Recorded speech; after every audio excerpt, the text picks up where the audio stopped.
बिस्मिल्लाहिर्रहमानिर्रहीम। अॼु असां बाबा सोशल स्टडी पढ़ी रहिया आहियूं। हिन जो असां chapter number one physical state of the earth, physical state of the earth, तबई हालत ज़मीन जी जेका आहे उहा पढ़ी रहिया हुआसीं। हिन में असां पेज नंबर 1 ते जेको आहे कोर ताईं पढ़ियोसीं। अॼु असां मज़ीद पढ़ंदासीं ऐं कोशिशि कंदासीं, छो जो हीअ सेकेंड वीडियो आहे, तव्हांखे फस्ट हिकिड़ो आइडिया थी वियो। सेकेंड वीडियो आहे, कोशिशि कंदासीं थोरो वधीक बि पढ़ूं, ठीकु आहे। त हाणे ॾिसो, हेॾे असां हीअ जेको आहे पेज,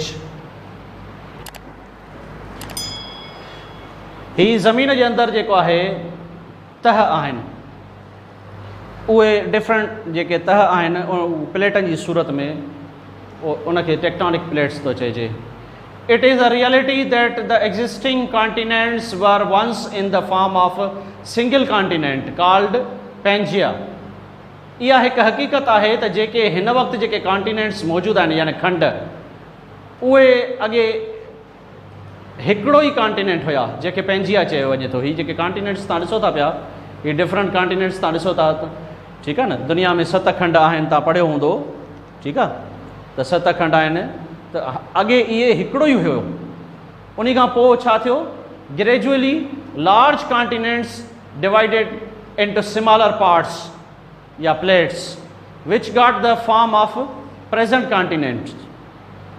आहिस्ता आहिस्ता पोइ इहे जेके वॾा जेके खंड हुया उहे विरहाइजी विया नंढनि खंडनि में, हिसनि में, ठीकु आहे, जेके अॼु प्रेजेंटली मौजूदु आहिनि। Lithosphere and asthenosphere, next page ते आहे। Lithosphere and asthenosphere. फ्रॉम 1960 खां the geographers started using 2 new terms for the exterior composition of the earth. 1960 खां वठी जेके माहिर जोग्राफी आहिनि या जोग्राफीदान जेके आहिनि, उन्हनि शुरू कयो 2 जेके नवां इस्तिलाह एक्सटीरियर कंपोजिशन जे लाइ, ॿाहिरीं जेका बनावट आहे उन जे लाइ। The new terms are lithosphere and asthenosphere. जेके नवां जेके इस्तिलाह आहिनि उहे आहिनि lithosphere and asthenosphere. Lithosphere consist of the upper surface of the earth on which we live and the solid upper portion of mantle, ठीकु आहे। हाणे लिथोस्फीयर जंहिंमें शामिल आहे मथी सतह ज़मीन जी जंहिं ते असां रहूं था पिया, and the solid upper portion, ऐं जेको मथियों जेको सॉलिड ठोस पोर्शन आहे मेंटल जो। Under lithosphere there is a soft layer of rocks known as asthenosphere. वरी इन जे जेको आहे अंदरां हिकु नरम जेको आहे तह आहे पहाड़ उन जी पथरनि जी, जेके एस्थनोस्फीयर जेको आहे सो चयो थो वञे पियो, ठीकु आहे। हाणे अॻिते हलूं था हिन खां। Faults and there types. Fault छा आहे? फॉल्ट चइबो आहे ॾार खे, ॾार सिंधीअ में चऊं न, ॾार, क्रैक, ठीकु आहे, ऐं उन जा क़िस्म। हाणे ॾार ऐं उन जा क़िस्म, इहे ॾार छा आहिनि पढ़ूं था पिया। When one part of the earth's crust move against an other part, जॾहिं ज़मीन जी तह जो कोई हिकिड़ो हिसो जेको आहे उहो हरकत करे थो पियो ॿिए हिसे जे ख़िलाफ़ मुखालिफ़ में, अ फॉल्ट इज़ जनरेटेड, त हिकु ॾार जेको आहे उहो पैदा थिए थो। हाणे तव्हां हिन तस्वीर में ॾिसी रहिया हूंदव, तव्हां पंहिंजी किताब में बि ॾारनि जा क़िस्म आहिनि, ठीकु आहे न। त हिकिड़ो ॾार जेको आहे पैदा थिए थो पियो। Basically faults are the big cracks or clefts in the earth's crust. बुनियादी तौर ते इहे जेके ॾार आहिनि उहे वॾा हिकिड़ा क्रैक्स आहिनि, ॾार आहिनि, या क्लेफ्ट्स बि ॾार खे चइबो आहे ज़मीन जे क्रस्ट में, ठीकु आहे। These cracks form the boundaries in various tectonic plates. हाणे इहे क्रैक्स जेके आहिनि उहे उन्हनि टेक्टोनिक प्लेट्स में बाउंड्रीज़, सरहदूं जेके आहिनि उहे ठाहिनि था पिया। Usually the faults are formed in weak areas of earth surface. अक्सर करे जेके इहे फॉल्ट्स ॾार आहिनि उहे ज़मीन जे सतह जे जेके वीक जॻहियूं हूंदियूं आहिनि, कमज़ोर जॻहियूं हूंदियूं आहिनि, उन्हनि ते थींदा आहिनि। The area where fault forms, हाणे उहो इलाइक़ो जिथे इहो ॾार थिए थो पियो, is known as fault zone. उनखे फॉल्ट ज़ोन थो चइजे, जिथे इहो ॾार थिए थो उनखे फॉल्ट ज़ोन थो चइजे। The crack present in fault zone is called fault line. हाणे उहे क्रैक्स जेके उन फॉल्ट ज़ोन में मौजूदु आहिनि उनखे फॉल्ट लाइन थो चइजे। A sudden slip along the fault line generates an earthquake. एक अचानक जेका तिरकण आहे उन फॉल्ट लाइन जी उहा अर्थक्वेक जो सबब बणिजे थी पई, अर्थक्वेक पैदा करे थी यानी ज़िलज़िलो। Following are types of fault, हेठियां इहे क़िस्म आहिनि ॾारनि जा। हाणे इहे ॾार पढ़ूं था पिया त ज़मीन जे तह में इहे कहिड़ा ॾार आहिनि, ठीकु आहे। Normal fault, in this type of fault parts of the crust move in opposite direction. हाणे हिन क़िस्म जे ॾार में जेके क्रस्ट जा जेके तह जा जेके हिस्सा आहिनि उहे उबते मुखालिफ़ सिमत में जेके आहिनि उहे मूव कंदा आहिनि। Due to the removal of upper layer, मथें जेको आहे लेयर जे रिमूवल जे करे यानी उनजे हटजण जे करे lava comes out through the weak portion of the earth. Lava अचे थो पियो उन ज़मीन जे उन कमज़ोर हिस्से वटां लावा निकिरे थो। लावा छा आहे? लावा जेको आहे हिकिड़ो मादो आहे जेको जंहिंखे चऊं पिघरियल पत्थर जेके आहिनि उहो एतिरो गरम हूंदो आहे, तमामु गरम हूंदो आहे। तव्हां वीडियोज़ में ॾिठो हूंदो, जे न त मां इनशाला तव्हांखे ॾेखारींदुसि, ठीकु आहे। एंड वॉल्केनिक इरप्शन अकर्स, ऐं जेका आहे उहा हिकिड़ी वॉल्केनिक इरप्शन जेका आहे सा थिए थी पई। वॉल्केन छा आहे? आतिशफिशां खे चइबो आहे वॉल्केनो। आतिशफिशां छा आहे? ॿरंदड़ जबल, जंहिंखे असां चवंदा आहियूं सिंधीअ में ॿरंदड़ जबल। पोइ उन ॿरंदड़ जबल मां जेको आहे सो उहा इरप्शन थिए थी, उन ख़ारिज थिए थो, मादो निकिरे थो पियो। जॾहिं उहो ख़ारिज थींदो आहे धमाका थींदा आहिनि, इन खां अलावा जेको अर्थक्वेक बि थींदो आहे। नंबर 2 सेकंड जेको आहे ट्रांसफॉर्म फॉल्ट। ट्रांसफॉर्म फॉल्ट छा आहे? When pieces of plates move forward and backward, जॾहिं इन प्लेट जा जेके हिस्सा आहिनि उहे फॉरवर्ड एंड बैकवर्ड उहे मूव करनि था पिया, यानी कि हीअं फॉरवर्ड एंड बैकवर्ड जेके आहिनि उहे मूव करनि था। दे रब अगेंस्ट ईच अदर, त उहे हिक ॿिए सां टकराइजनि था, रब थियनि था, ठीकु आहे। Transform faults are hidden in the deep oceans. इहे जेके ट्रांसफॉर्म फॉल्ट्स आहिनि उहे गहरनि समुंडनि में आहिनि। एंड फॉर्म्स शॉर्ट ज़िगज़ैग्स, ऐं उहे जेके नंढा हिकिड़ा ज़िगज़ैग्स ठाहिनि था पिया। Such types of fault is called transform form. अहिड़े फॉल्ट्स खे ट्रांसफॉर्म फॉल्ट्स जेको आहे सो चइजे थो, ठीकु आहे। उन खां पोइ आहे reverse fault. Reverse fault it occurs when plates move towards each other. हाणे इहो तॾहिं थींदो आहे जॾहिं प्लेटां हिक ॿिए ॾांहुं मूव कंदियूं आहिनि। Due to its earthquake and eruption of volcanoes occur, इन जे करे ज़िलज़िलो बि ईंदो आहे ऐं आतिशफिशां बि जेके आहिनि फाटंदा आहिनि। This fault is the opposite of transform fault. ही फॉल्ट जेको आहे, ही जेको ॾार आहे उहो अपोज़िट आहे, उबतड़ आहे ट्रांसफॉर्म फॉल्ट जे। ट्रांसफॉर्म फॉल्ट में असां पढ़ियोसीं छा पियो थिए त प्लेटूं जेके आहिनि उहे हिक ॿिए जे हीअं अपोज़िट डायरेक्शन हीअं मूव पियूं करनि। हिन में छा थींदो आहे त हिन में जेके आहिनि इहे हीअं मूव कंदियूं आहिनि, right. This fault is known as the opposite transform fault. Such type of fault is known as reverse fault. अहिड़े क़िस्म जे फॉल्ट खे, अहिड़े क़िस्म जे ॾार खे असां रिवर्स फॉल्ट चवंदा आहियूं। हाणे इहे टेक्टोनिक प्लेट्स आहिनि, ही जॾहिं बि मूव कंदियूं आहिनि त पोइ ज़िलज़िलो जेको आहे सो ईंदो आहे, छो त इहे टेक्टोनिक प्लेट्स जेके आहिनि इहे हिक ॿिए सां मूव करण जे दौरान टकराइबियूं आहिनि। हाणे बाबा ॾिसो असां पढ़ूं था अर्थक्वेक्स यानी ज़िलज़िला। Earthquake is the sudden violent vibration or shaking of the ground as result of movements of within the earth's crust।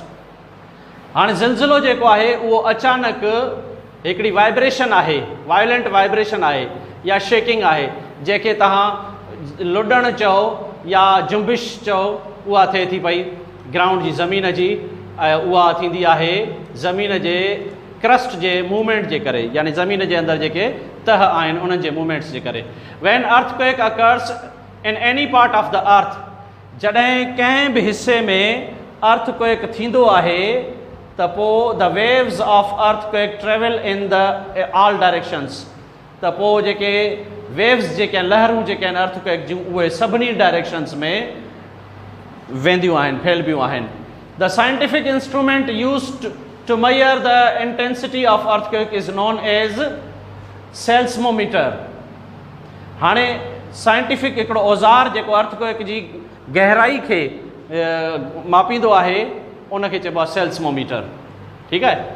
काज़िस of earthquakes, हाणे इहे ज़िलज़िला थींदा छो आहिनि, ज़िलज़िलनि जे थियण जी वजह छा आहे?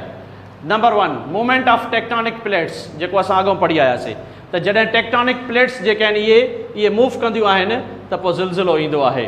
Most of the earthquake occur due to the movement of tectonic plates, अक्सर जेके ज़िलज़िला ईंदा आहिनि उहे इन्हनि टेक्टोनिक प्लेट्स जे मूवमेंट जे करे ईंदा आहिनि।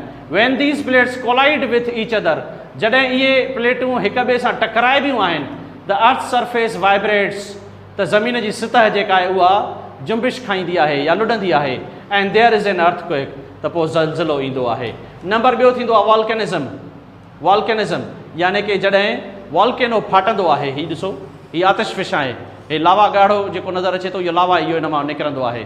Earthquakes are also occurs due to volcanism, इन आतिशफ़िशां जे फाटण जे करे जेको आहे ज़िलज़िलो थींदो पिणु थींदो आहे।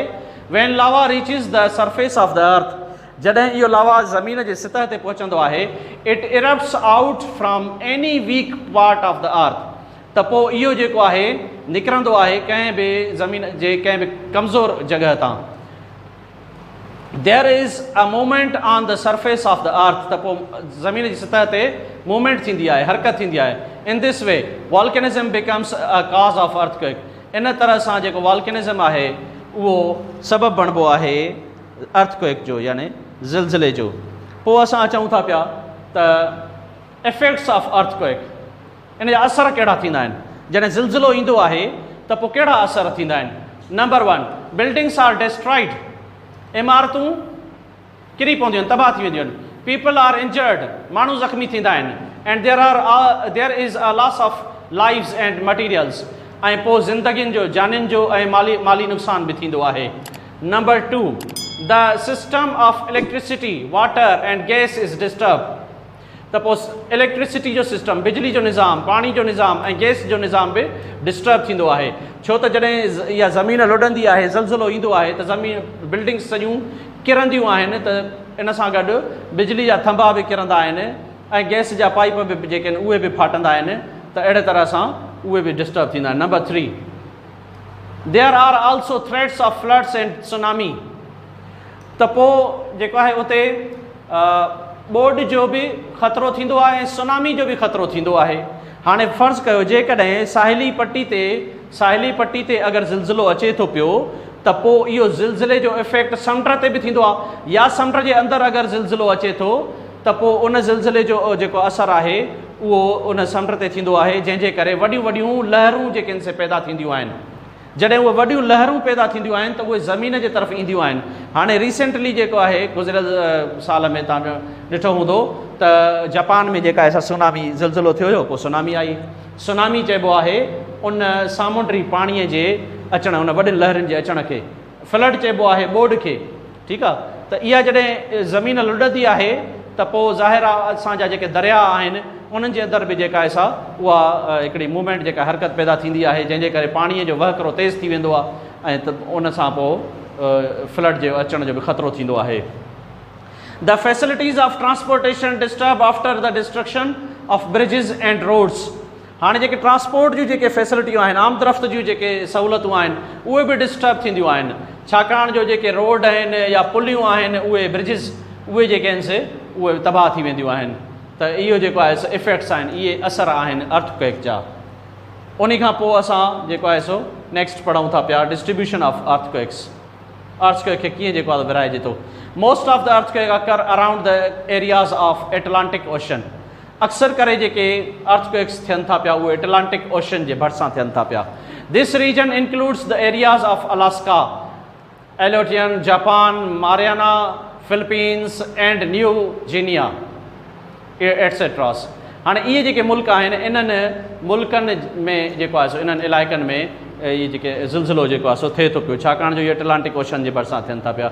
The other big centre of earthquake is in the world is trans Eurasian crack, trans Eurasian crack. इहो गौर सां जेको आहे सो ॿुधण जी शइ आहे, गौर सां इन खे ॿुधो। ॿियो जेको हिकु वॾो मर्कज़ आहे ज़िलज़िले जो दुनिया जे अंदरि उहो ट्रांस इरेजन क्रैक आहे, हिकिड़ो अहिड़ो क्रैक, अहिड़ो जेको आहे ॾार आहे जेके ट्रांस इरेजन थो चइजे। इहो क्रैक किथे आहे? This crack passes through Himalaya and Indonesian islands. इहो जेको ॾार आहे उहो हिमालय ऐं इंडोनेशियन जे आइलैंड्स मां गुज़रे थो पियो and reaches to the gulf of Persia, ऐं पोइ गल्फ ऑफ पर्शिया जे में पुॼे थो पियो, यानी कि पर्शियन समुंड में पुॼे थो पियो तुर्की, ऐं तुर्की ॾांहुं इहो पुॼे थो पियो इहो ॾार। हाणे इहा हिकिड़ी तमामु अलार्मिंग सिचुएशन आहे असांजे लाइ। अल्लाह तबारक ताला साईं असां ते ऐं सभिनी ते रहम फरमाईंदो, छो त जेकॾहिं हिमालय में अगरि ज़िलज़िलो अचे थो पियो त पोइ अदरवाइज़ छा थींदो त हिमालय जे अंदरि जेके वॾा वॾा ग्लेशियर्स आहिनि, बर्फ़ानी जेके पहाड़ आहिनि उहे टुटंदा।